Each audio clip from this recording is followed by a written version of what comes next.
বিএনপির কিছু কিছু নেতাকর্মী মনে করতেছে আমি বিএনপির শত্রু হয়েছি।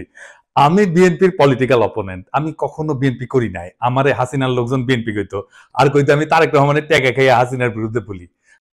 ভাগ্যের কি নির্মম পরিহাস, আজ বিএনপির লোকেরা বলে আমি জামাতের টেকা খাইয়া বিএনপির বিরুদ্ধে বলি। আপনাদের একটা সৎ পরামর্শ দিই ভাই, পলিটিক্যাল অপোনেন্টকে বুদ্ধিমত্তার সাথে ডিল করেন। রাজনীতি করতে আসছেন, আপনার অপোজিশন থাকবে, আমার লোকে তেদরামি করতে আসেন না ভাইজান। আমি অনেক দরদ নিয়ে ক্রিটিক করি আপনাদের দলের।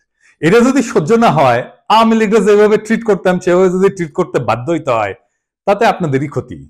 আপনাদের যে ফাজলামি দেখি তাতে আমার কোনো বাল ছেড়া যাবে না, আপনার বাল ছেড়ার ক্ষমতাও নাই। যাই হোক, অনেকে বলে বিএনপির পিছে কেন লাগিছি, উত্তরটা আগে বলছি, আর একটু খুলে বলি। এটা রাজনৈতিক, দার্শনিক, ভূ রাজনৈতিক বিষয় আছে এটার সাথে। আসেন এটা আমরা খুঁজে দেখি। কয়টা প্রশ্ন করি, দেখি এই প্রশ্নগুলো আপনাদের মনে আসছে কিনা কখনো। বাংলাদেশে মুজিবকে কেন স্বৈরশাসক হইয়া উঠতে হয়েছিল? অত্যন্ত জনপ্রিয় নেতা ছিল কিন্তু মুজিব, তারপরেও স্বৈরশাসক হইয়া উঠতে হয়েছিল কেন? জিয়াকে কেন মরতে হইল? সামরিক ব্যাকগ্রাউন্ড থেকে আসার পরেও কেন জিয়াকে স্বৈরশাসক হইতে হয় নাই? কেন জিয়াকে মাইরা ক্ষমতায় এরশাদকে বসাইতে হয়েছিল? কেন এরশাদকে স্বৈরশাসক হইতে হয়েছে? কেন হাসিনাকে ফ্যাসিবাদ কায়েম করতে হয়? এই প্রশ্নগুলো পরিষ্কার উত্তর না পেলে আপনি কখনোই বুঝবেন না বাংলাদেশের সামনে বিপদগুলো কি কি। আপনি বুঝবেন না বিএনপি যায় না হোক আর না যায় না হোক, দেশকে কোন গাড্ডায় নিয়ে যাইতেছে, এবং কেন বিএনপির বিরোধিতা করাটা আপনার জন্য ফরজা কিফায়া।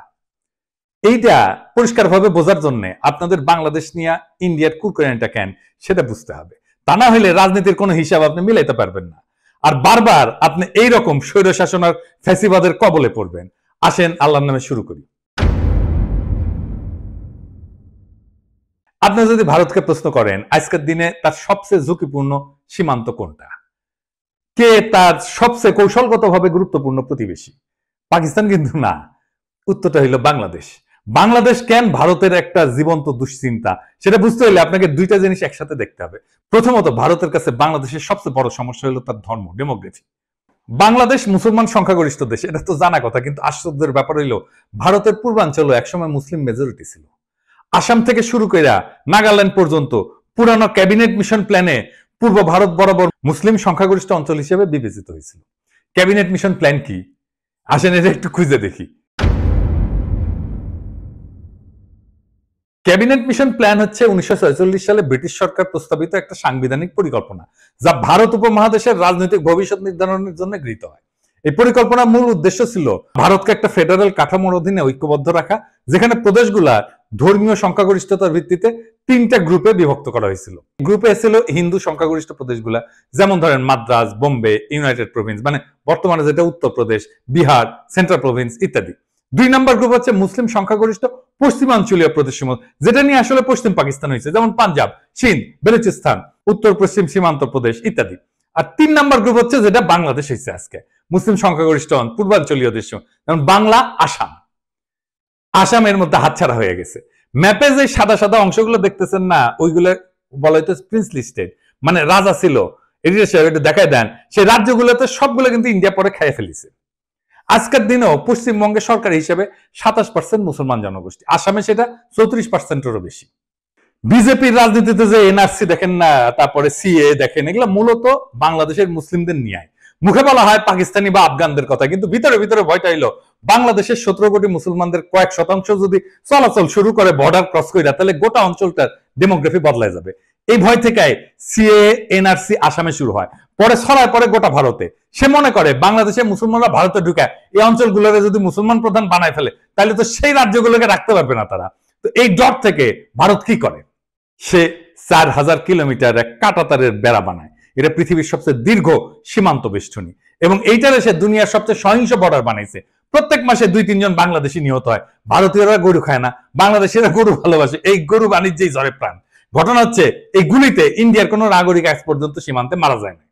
ভারতের অধিকার আছে বেড়া দেওয়া, ওর মুরগি ওই লেজে কাটুক, কিন্তু আমরা বলার কে? রাষ্ট্র চাইলে সীমান্ত বন্ধ রাখতে পারে, কিন্তু বাস্তবতা হলো বাংলাদেশিরা তো ভারতে যাইতে চায় না, যাইতে চায় মধ্যপ্রাচ্যে, সিঙ্গাপুরে বা অন্য কোথাও। তবে তারা চলমান মানুষ, উদ্যমী পরিশ্রমী মানুষ, তারা চলে যায় সবখানে, এমনকি করাচিতেও।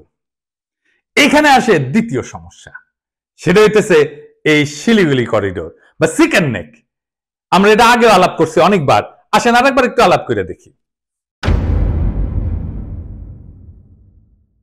ভারতের সেভেন সিস্টার্স মানে নর্থ ইস্ট বাংলাদেশের ওই পাশে অবস্থিত।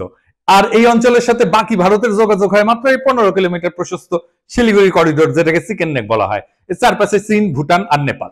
এই করিডোর যদি কেউ একদিন কেটে দেয় তাইলে উত্তর পূর্ব ভারত বিচ্ছিন্ন হয়ে যাবে, ভয়টা এখানে। আর তার উপরে নর্থ ইস্ট নিজেই একটা বিশাল সমস্যা।